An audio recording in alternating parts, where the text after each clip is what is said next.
Welcome to Courageous Conversation. We haven't had one of these conversations in a long time, but for me today, it's an honor to sit down and start this journey again. I want to begin with a little land acknowledgement because I think it's important. I acknowledge that I am a settler on the land of the Anishinaabe Nation and the Métis people. I also have to acknowledge that I work in these areas and, do business in this area. I think that is important. I think through the work of the reconciliation group, I think we have a lot of work that needs to be done. And I think together we can get to the space that we need to. So I always want to really take the opportunity to do that because I think that is very important. Courageous conversation. Let's start by thanking our sponsor today. Our sponsor today is Kickstart Mental Health Sault Ste. Marie. We know in our world today, when you think about just coming through COVID and some of the things that people have dealt with, mental health is a big thing that so much of us are interacting with and have to deal with. So thank you, Kickstart Mental Health, for being our sponsor. If you need any more information on Kickstart Mental Health, you can visit them at kickstartmentalhealth.ca. Today I have a very interesting and exciting guest to talk to you about. And I'm actually at Courageous Conversation. We love when our guests introduce themselves. So today I have the Chief of Police of Sault Ste. Marie, Hugh Stevenson. Hugh, tell the audience about yourself and who you are. Actually, let's do it this way. Because this is a conversation. This is not me like putting you in some hot seat or anything. No, this it's a nice seat actually. I'm glad it's not hot yet. Lunch is great. So let's do it this way because I think this would allow you to introduce yourself. Sure. I am always fascinated about what inspires people to get into the things that is turned into their career and stuff like that. So start with telling me or telling the audience what inspired you to get into police and to the point where you got to be a chief. Well, that's a interesting and probing question, and it causes one to reflect. And so I grew up in Lot 21, Concession 10, McNabb Township in Renfrew County. We had a 200-acre farm, 60 head of beef, 10,000 bales of hay a year, and we were a rural religious community, and we were all related. We had Stevenson corners, Stevenson Drive, and I think my inspiration for policing came when I was a kid, and the OPP was the police service at the time in Renfrew and Iron Park, and I'd see them going up and down the roads when I was out in the fields raking hay or plowing or disking, and I remember when I was a kid, my brother, who's 12 years older than me, asked me about something. And I said, well, just ask a policeman, he'll tell you. And my brother looked at me like, what? And my brother was a reverend, and still is in Aurelia. And it was this thing I had where, I don't know, it was just I was attracted to the job. I remember being pulled over in my dad's car coming home from church in a little town called Brayside. They had one policeman. And it had one cherry on it. It was a yellow car, and Dad got pulled over for speeding, and the officer came up, and we knew the officer because he was a neighbor, and we also delivered calves together as farmers. And I remember him coming up to my dad saying, "Alan, you're going a little fast there." Okay, I'm trying to think of his name. It's going to come to me. Wonderful man. And in those days, respect for the police was different than it is today, to be honest with you. They were looked upon as icons in your community. That you looked up to them. You looked for direction. You never saw stories of the police doing this and this, even in a negative connotation, did we? So I think that's what drew me a bit. And then, as I got older, went through university. I was a science type guy, and I went to undergraduate criminology at Carleton in Ottawa. Did a double major in law and psych with a concentration in criminology. I published undergraduate research thesis in the psychopathic personality and its relationship to risk assessment scales in corrections and the psychopathic personality. And I always had an interest in that. Could have been the Silence of the Lambs shows or something. But it had a lot to do with the justice sector and figuring people out and why they do what they did. And I was fortunate to get on to Peel Regional Police and in 1987.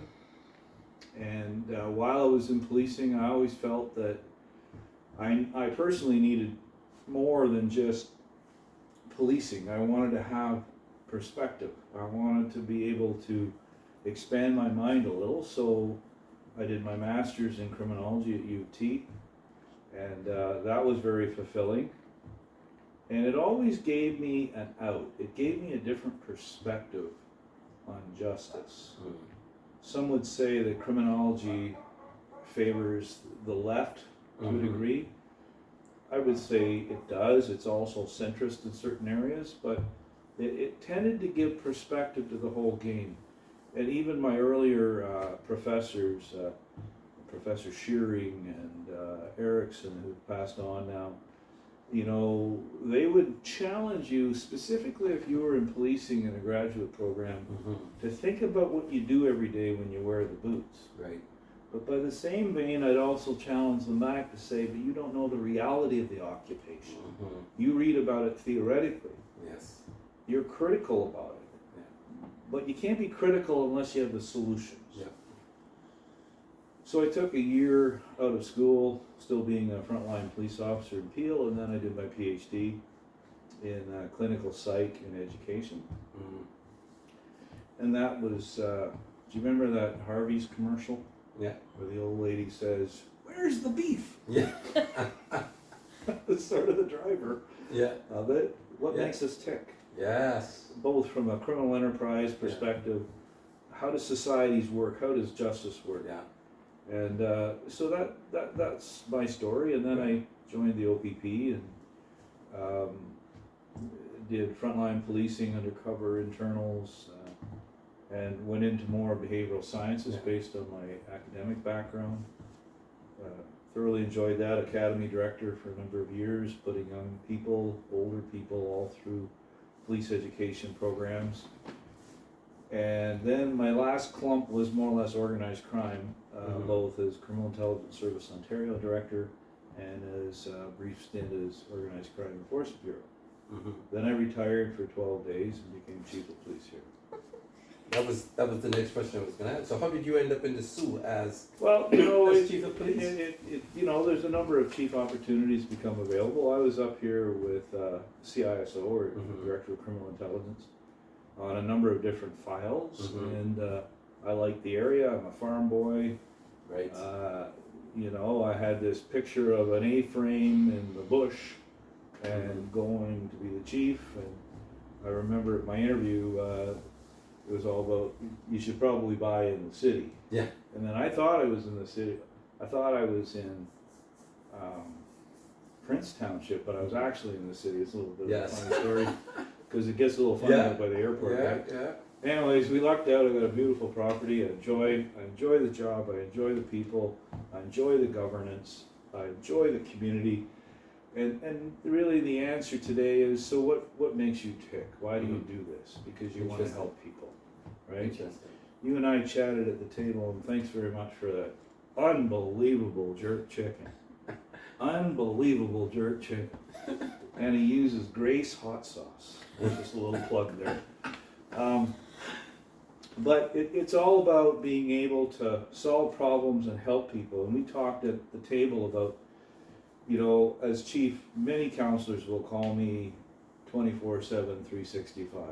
Chief, we have a problem with this house. There's a lot of drug traffic coming in and out of there every day. Can you please do something about it? So being a chief of police is not 9 to 5, Monday to Friday. It's 365, vacations, in the middle of the night. It's everything. And honestly, that's, you know, the police will not solve all our problems, but we need to do our job. And we need to make sure we follow the law in dealing with the drug crisis, with the mental health, with the well-being issues we have in our community. I'm glad you mentioned that. I want to ask a follow-up question, seeing that you went that direction. I've always heard, and I pay attention even when I'm driving, I think, am I at the beginning of the month or am I at the end of the month? Because I've always heard the rumor that the police has a quota that they have to make. Is that such a thing? You know, so it's a really good question. And the answer is yes and no. The answer is we expect all of our employees to put in a full day's work. So, you know, reactive policing in this city is incredibly often, right? That's a lot of what we do. It's called a call to call. In your spare time, if you can set up on problem areas where you know, like, someone has identified a particular intersection of speeding trucks, bicycle lanes aren't being respected, traffic hazard in this corner, you know, that's what we do. So we'll put resources into that, and that's where your work comes from. But, you know, in the earlier days, Dave, in fairness, in larger municipalities, you were expected to get, you know, a couple tickets a day, right? Because you have the time. So if you're out there and not doing anything, then what are you doing? Right?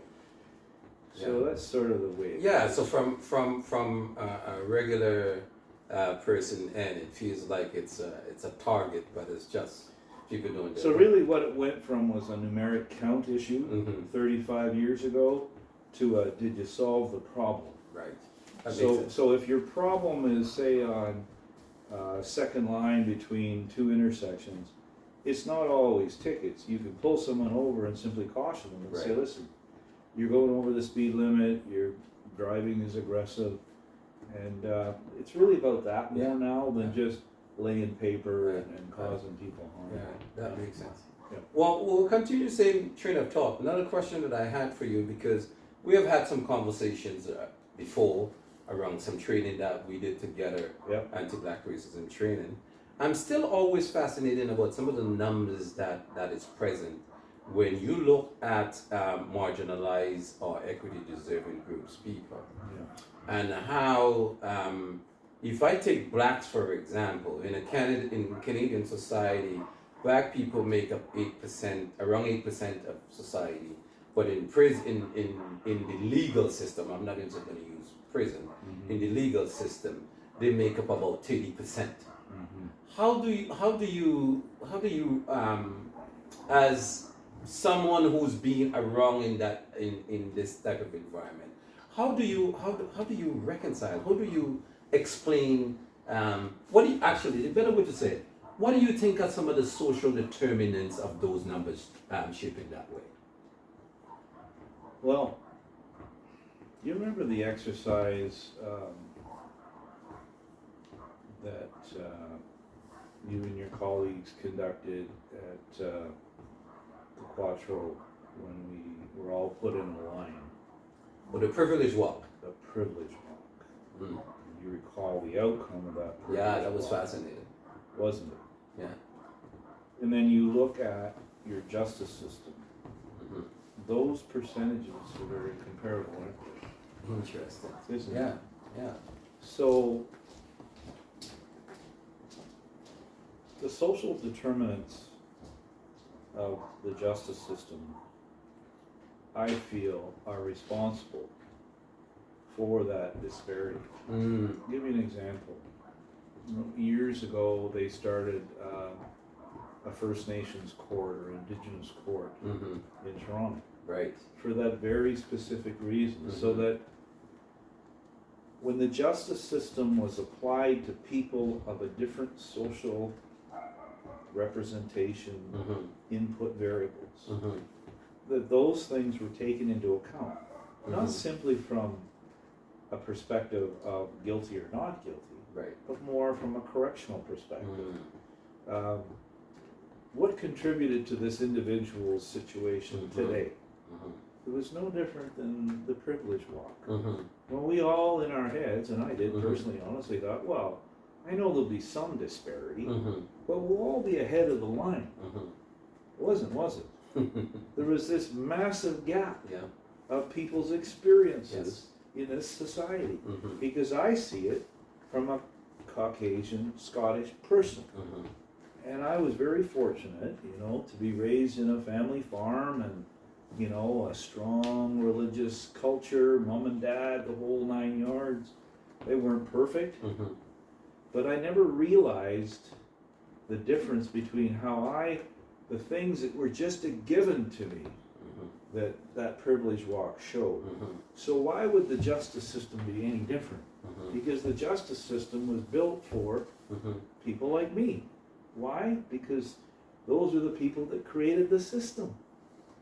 And I think that was part of your discussion that day, is you have to look at it from your lens. That's right. To understand it. And so, you know, for me, it's a lot more than just systemic racism in policing. It's systemic racism in the entire society, assuming that you have the same privileges as I did. And I'm glad that you said that, because that's a personal for me, as you go to that point of systemic racism, it's easy to take a space and blame that space. Yeah. For me, I actually like the word social conditioning. Yeah.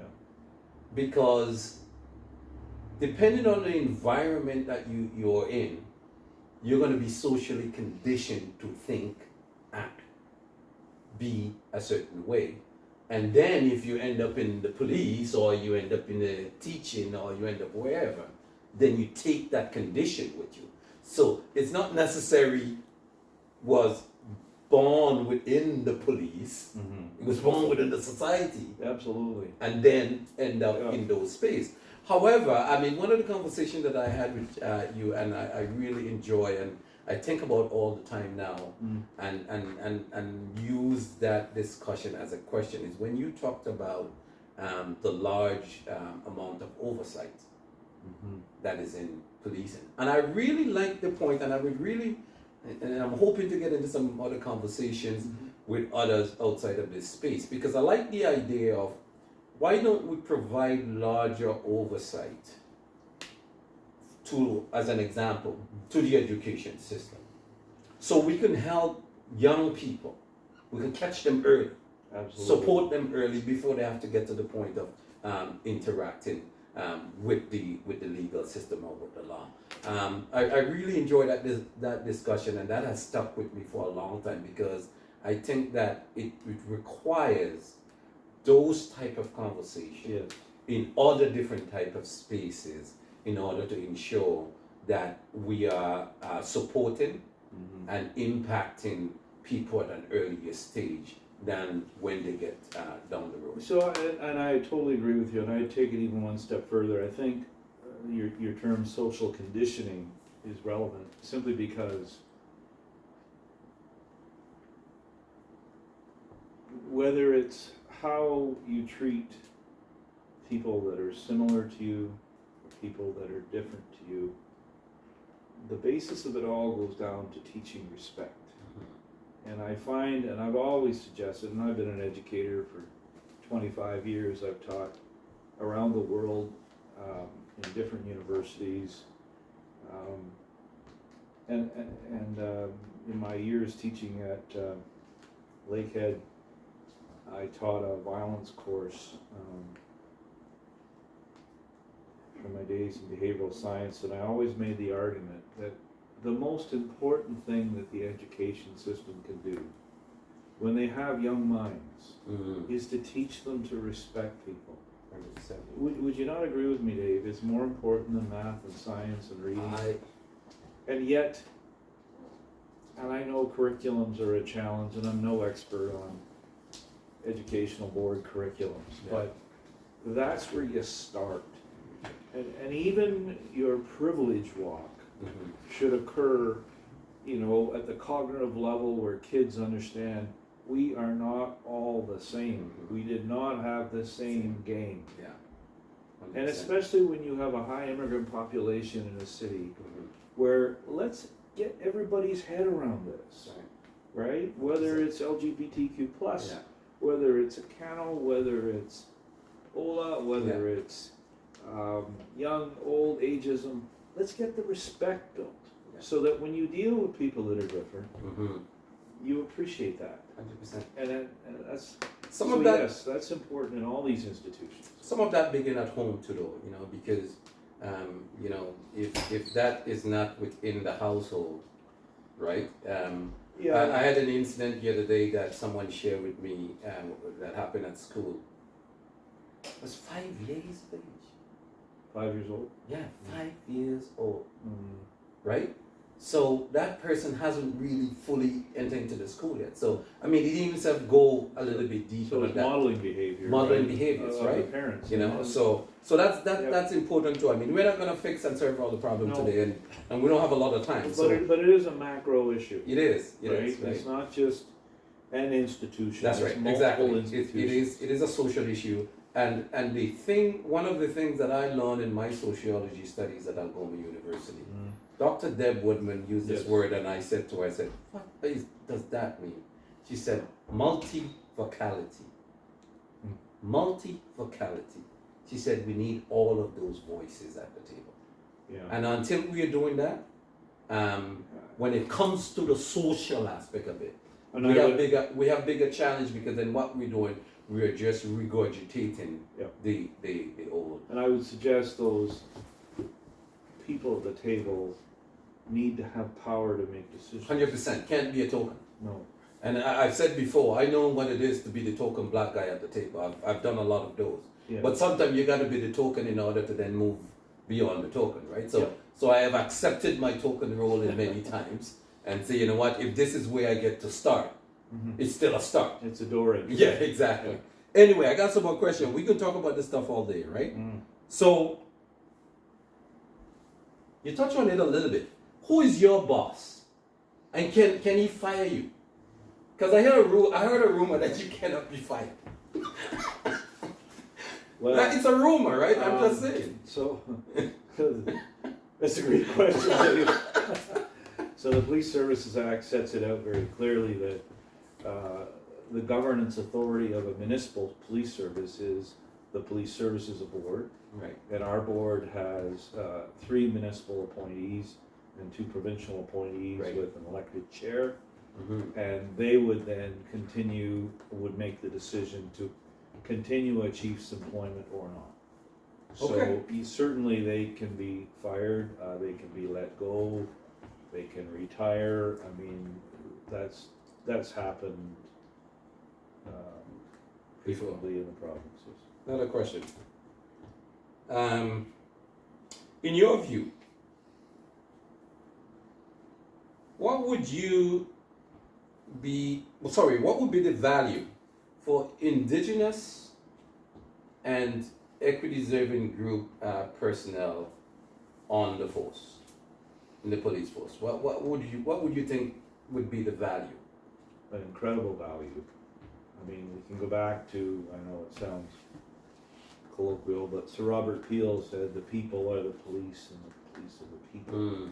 And what he meant there was appropriate representation as much as you can in your service. So when you look at the Sault Ste. Marie Police Service, you may see 2 or 3 black individuals. That gives you a sense of there's opportunity. They're outside of the box. They understand a bit of diversity, equity, and inclusion. And so whether it be Indigenous or race or LGBTQ plus or ageism or gender or language skills or cultural background, we want it all. And I know from some of our discussions, even with at Cano, we're all trying to find how can we get increased interest in policing. Now, if you take your privilege, Mark, I would suspect that the majority of people that were at the back of the line would have never thought they could have the opportunity to be a police officer in this country, in this city. And that's because we collectively don't do enough, whether it's in the school guidance systems or whether it's in our marketing strategies for hiring, to get that message out. But not just, Dave, say it, mean it. So it's easy, if you have a few, and I don't want to call them tokens, but they have to see that you have Indigenous and people of color in your service.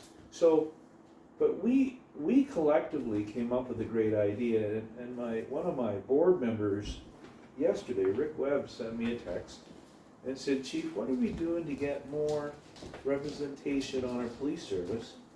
And I said, "Well, you know what? We have an interesting thing with a Cano that we're discussing now, where recruiting bureau goes into the schools or with your association, and you identify some kids that would aspire, could aspire, have thought of it, and we work with your association and that kid from grade 9, grade 10 on, and we help them with their decisions." That's right. Right? Yeah. And I was talking to a colleague of mine, Jim Raymer, in the Toronto Police Service, about 2 weeks ago, as well as the director of ABLE, Association of Black Law Enforcement Officers, and I said, I think this is creative, I think it's innovative, I think it's out of the box, and what it does is it gets us into your community to assist those kids. Most importantly, which is one of the points that I try to emphasize when we were doing the training, it improve relationships. Yeah. Because the challenge that why you don't want to have like an aggressive amount of marginalized Indigenous people, they don't trust the police. There's not a relationship of trust. You nailed it. Right? So by doing that, what you start doing right away, you start building a relationship of trust. And I'm glad you mentioned that. The other question I had somebody just reach out to me about 2 weeks ago. And he said, "Dave, I want to be a police officer." He's a young man, he's from St. Lucia, he's a Canadian citizen, he lives here in the Sioux. I said to him, I said, "I'm talking to the chief soon, and I'm going to ask him the question." He said, "I'm telling you, I'm ready to drop what I'm doing, and I want to become a police officer. If there is someone like that who is interested," he told me straight up, he said, "I have not made an application."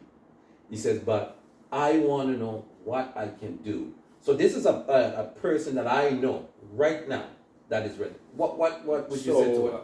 He can go online, he can see the parameters, obviously he's done that. He can call recruiting bureau, we'll send a recruiter out to meet him. Okay. We'll tell him, this is what you require to get on the job, let's work through your application. How can we get you engaged in the system? Yes. Okay. And but for me, and I look forward to that application. For me, it's getting them younger and 100%. and getting them so that they understand that opportunity actually exists. I think for me that is very important. I believe. I mean, I was on a Zoom call in the middle of COVID with Corporate Canada. Actually, it was called Black Note. It was a Black Note initiative, and it was Corporate Canada come to the conclusion that they were failing the Black community. And they wanted to get together, and they had a lot of big players. The head of CBC, Cisco, all of the organization was there. Lots of players from Bay Street, and they came to the conclusion that the failure of Corporate Canada was because mentorship programs very rarely meet the marginalized community. So that's why when you look around in the boardrooms or in the executive roles, that they're not represented. And the reason why they're so highly represented from a Caucasian perspective is because most of those people were mentored from an early age through right to the positions that they're at. So for me, I am passionate about, because you can see the stats on it that it works, right? And for me, from a policing perspective, and we give police. I think we give policing a lot of beating. I think law enforcement in general. I think from law enforcement perspective, I think that is a model that could be adapted in order to change the dynamic and build a better relationship compared to what is present. I totally agree, and I think just the effort alone, Dave, shows the interest, that it's not phony, it's not, come in for a discussion. It's the organization putting resources into that kid, into that family, into that community, into that network, and then inculcating that, okay, I have two boys that are 27 years old. One's an electrician, the other is now an OPP officer. And when they were younger, and they were going to parties and whatnot, I'd say, you should never be at a party or a social anywhere where the police are called. That's just not good for anybody. Yeah. And if you sense a party or a social is going that way, get out. Go home. Time to get out. Call me, I'll come get you. Time to get out. And I know it sounds like minutia to a degree as a parent, but I always said, fellas, you never want your name on a police report. That serves no purpose, witness or otherwise. Yes. 100%. So, whether that worked or not, I agree. I'd go even further. I'd say to my young lads, I'd say, so where are you going tonight? And what do they do? Where do they? What's their story? Not just what they do, but what's their story? Yeah, I agree. And one time a young lad said to me, "But Dad, that's not fair. You know that, eh? But what do you mean? You're my son. I have a responsibility to raise you. Yeah. And so hopefully you make good decisions. Yeah. But why would I put you in a situation where you could have the possibility of a bad decision? Yeah. So there's a lot of things at play. I agree with you in that sense, because for me, I take this very with a lot of pride. My grandmother used to said to me growing up as a kid, she always say, you know what, Dave, the law is a great thing. He said, but the best thing is never to get involved with it. And I can tell you that statement, your grandmother and I must be linked. Has guarded me all of my life, and I can say today, at my age, I don't have a police record. So, and what you just said there, I remember happened to me so many times. I'll be in a space and I'll look around. I'm going like, it's time to get out. And then I'd leave, and then the next day I'll hear that the police was there. Well, or something happened. Something happened, you know, yeah. But you know, we can it's parenting though, yeah, right? Yeah. It is, and it's parenting is an interesting job. We can continue to chat for a long time. I appreciate you taking the time out of your crazy schedule and spending the time with me to have a courageous conversation. Thank you for answering the question. You have any questions for me? No, I just, I love this discourse, and I think what your Acano Association did for the police service, I mean, I've been in this industry 37 years, and I never saw presentation that was more meaningful both to us and to you, because that dialogue and discourse would not have occurred 20 years ago. I think I said that at the meeting. 100%. And I really feel that as we talked about the multivariate or multivocal approach to societal change, we need more of that, not just in our institutions. We need that aha moment, that awareness, that ability, and I respect Acano for the fact that they were able to take the shots back as much as you gave them. But it was in the dialogue of respect. It wasn't, I'm better than you, it's, I want to understand you. And that is the niche. That's right. And if we can do that more in my own service with your group, but I would suggest you do it to a variety of institutions in this community that have power. Yeah. The educational system, City Hall, Yeah. the health industry, Yeah. which is massive, Yeah. right? And I think when the message gets out, that the goal of understanding and respect will become more obvious in our community. Well, I appreciate that. I mean, that has a lot to do with the police force as well. Because sometimes when you go to these spaces and you're trying to knock on some of these doors, they're not easily opened. No. Right? And they're not easily and readily engaged in having the conversation. And we have to, give a lot of thanks to you and your team, who we didn't just get there. We've been having a long conversation that got us to this point, to that point. We have great dialogue. That dialogue. Yeah. So, that allow us to kind of continue and expand that conversation toward a space. But that's a testament. And again, I did say that to Lincoln. I said, what you guys have done is a template that we can go and talk to another agency and say, this is what happened.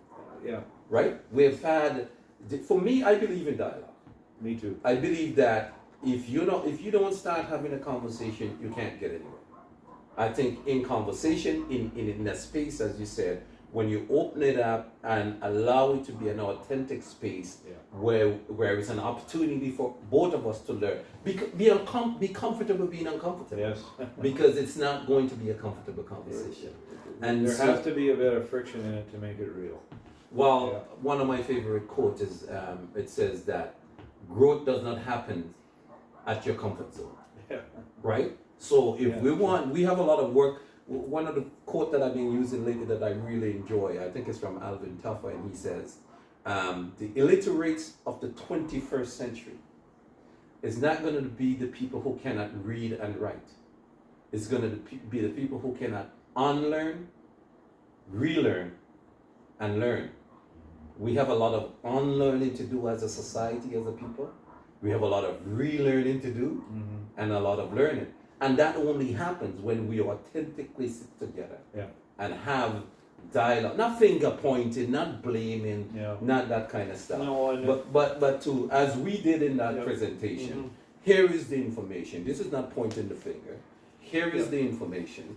Now, how do we work together in order to get to the point of saying, how do we work together? And I'm impressed with, some of the recommendations that we have made to you, and to see that your team is following through on those things. And we're excited to continue that dialogue and to take it into different spaces. And it's the dialogue that got us there. 100%. Right? 100%. It's that, 100%. I never thought of that. Right? So I wanted to say, you mentioned Acano a lot, and maybe I should give Acano a plug. So Acano is ACCANO. It stands for African Caribbean Canadian Association of Northern Ontario. I'm a proud founding member. I am so excited that we've been established for 11 years now. One of our vision was to have a scholarship for Black students at the college and the university, and it's so exciting that we're working through some of the final details of making that happen. Yep. We awarded a couple of students last year, and it's exciting to kind of to do that kind of work. So that's just a little bit of the community work that I am engaged in, because I think that my thing is, I'm standing on the shoulders of giants. My ancestors made the ultimate sacrifice for me to be present in this space, and I take that responsibility seriously.